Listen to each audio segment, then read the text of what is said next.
Finally. The Yankees did it, guys. They beat the Oakland A's. Woo! Woo!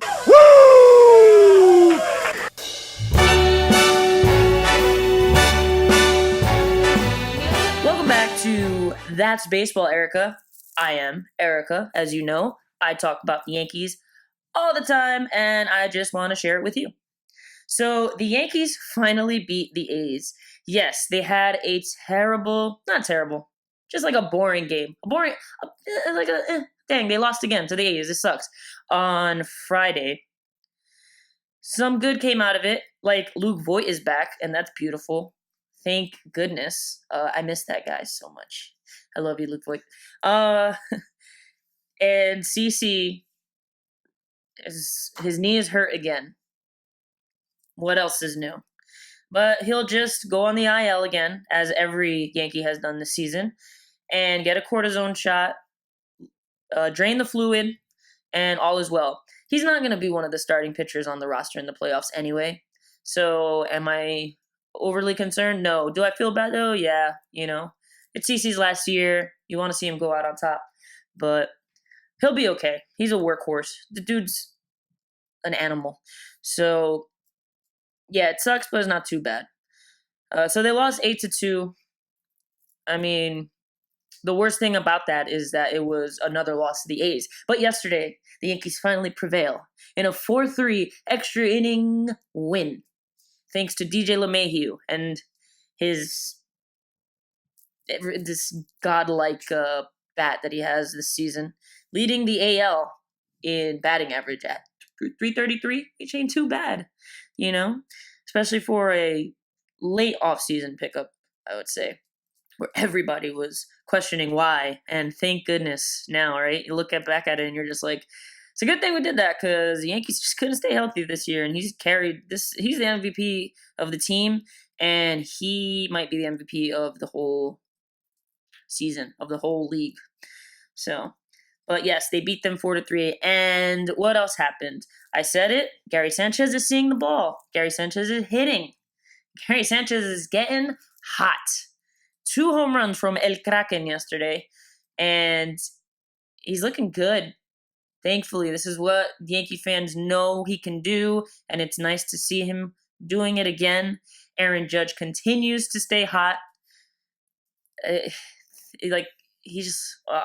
wonder if he was playing cautiously and now he's just like going for it, because he looks like the best player in baseball again, defensively and offensively.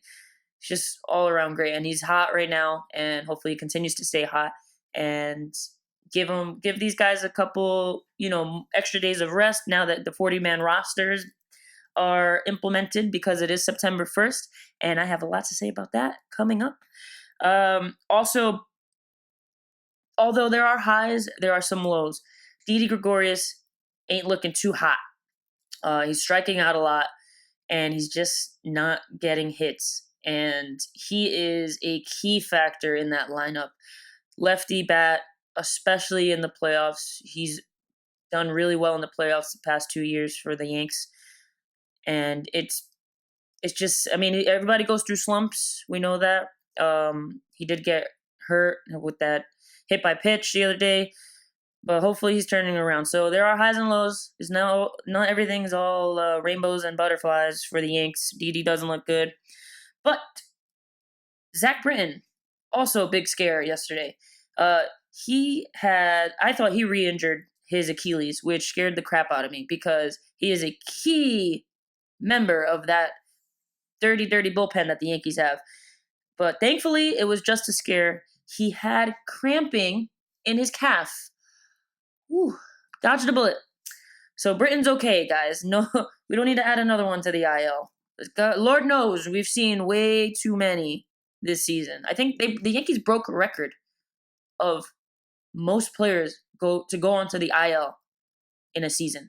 Isn't that why? Is this bananas? So much. Michael Kay was on the IL because of his throat. John Sterling was on the IL. Like, everybody got hurt this season. Like it's getting back. We're getting back on track. Yankees getting back on track. Again, like I said, Luke Voigt is back. And today, not only are the Yankees playing, hopefully the rubber match of the series, hopefully win the series, but today also is Luis Severino's rehab start. And we should be watching that with a magnifying glass. Because him coming back now is massive. And if he can do what first half Luis Severino did last season, Yankees are in good hands. But yeah, another thing that happens today, September 1st, 40-man roster, which means, guess who's back? Back again. Clint Frazier is back. Tell Erika because she's super excited. Yeah, my boy Red Thunder is back to the Yankee roster. Such a big part of the first half of the season, and then got sent down and never got called back up. Tyler Wade got called up before him. Tyro Estrada, I mean, he's a good player. A lot of infielders, I get it. And Mike Tauchman, obviously the Yankees know a lot more than I do, so because he was the man of August. He's starting to slow down a little bit, though, now, coming back down to earth because he's playing like a machine. But I was bummed out because Clint Frazier just had such great numbers. But I have a theory. As bad as he was defensively, he's a little bit overzealous, anxious when it comes to fielding a ball. He tries to dive when he should just let it drop in front of him. He just needs more experience, more practice, blah, blah, blah. But I think Brian Cashman secretly loves Clint Frazier, just like every other Yankee fan. Like what the Blue Jays did with Vlad Guerrero Jr., where they kept him down up until a certain point in the season for them to have like an extra year of control with him at a low salary or whatnot. I think that's what they're doing with Clint Frazier because we all know Gardner is on his way out. I thought it was going to be less. I thought this season he wasn't going to be here, but they re-signed him. And thank goodness, because you need that presence in the locker room. I get it. But I think Clint Frazier is our fourth outfielder next year. And I think Brian Cashman had that in his mind the whole time. Yes, you have to learn how to be a player in New York, deal with the media. Can't just go storming off. You got to mature.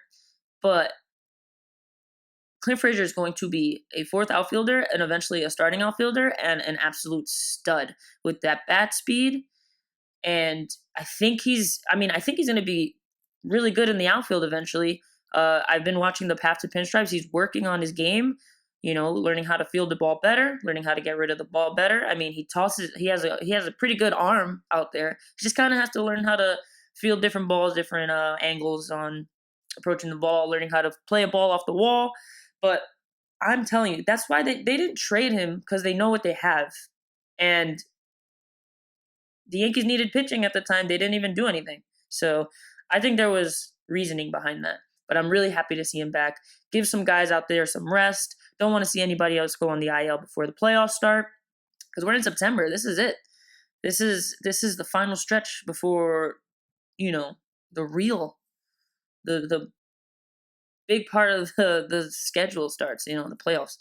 But yeah, that's my theory. So today, Yankees play at 1 against the A's, hopefully win the series. J.A. Happ is on the mound. I have zero confidence in that man anymore. But the Yankees tend to give him a lot of run support. I just hope that they can come out with a win. And I hope that nobody gets hurt. And I hope Clint Frazier hits a home run today. And I hope he starts. So it's a lot of hope. But we'll see what happens. Something interesting. The Twins beat the Yankees home run record yesterday, August 31st. There is a full month of baseball left, and they already beat the record.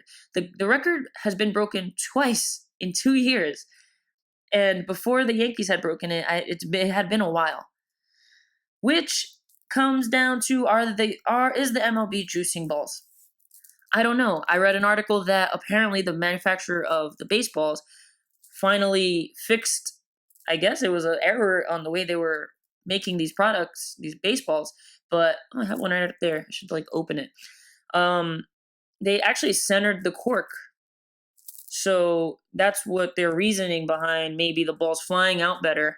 They're more, I forget what the word is called, but they're flying out better because before it was off centered, so it added more vibration, and I guess it hung up more or just didn't fly out the way they are now. So I don't know how true that is. I don't know if it's a cover up story. Rob Manfred, I don't know what you're doing, but it's kind of weird that the Twins have done that in just a year and there's still a month left of baseball.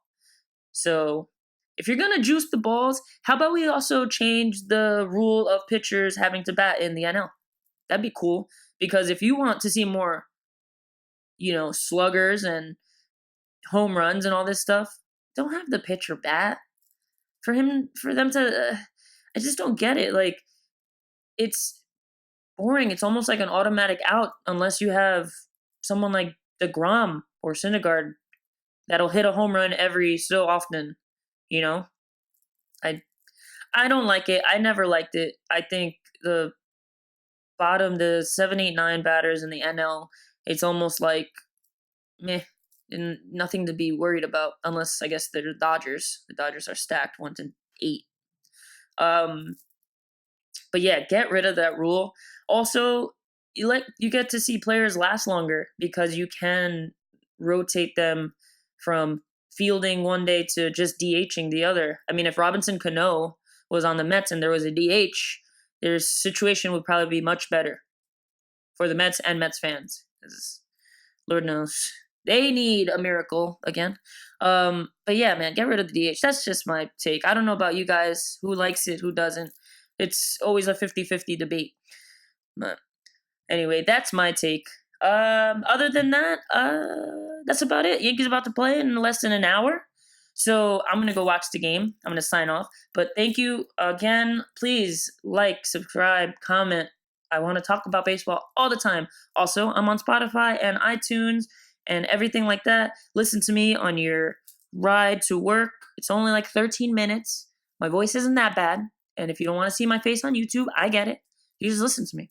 So thanks again. And I'll see you guys in the next one. And let's go Yankees. I have such a bad hangover right now. It sucks. Don't get old. Okay.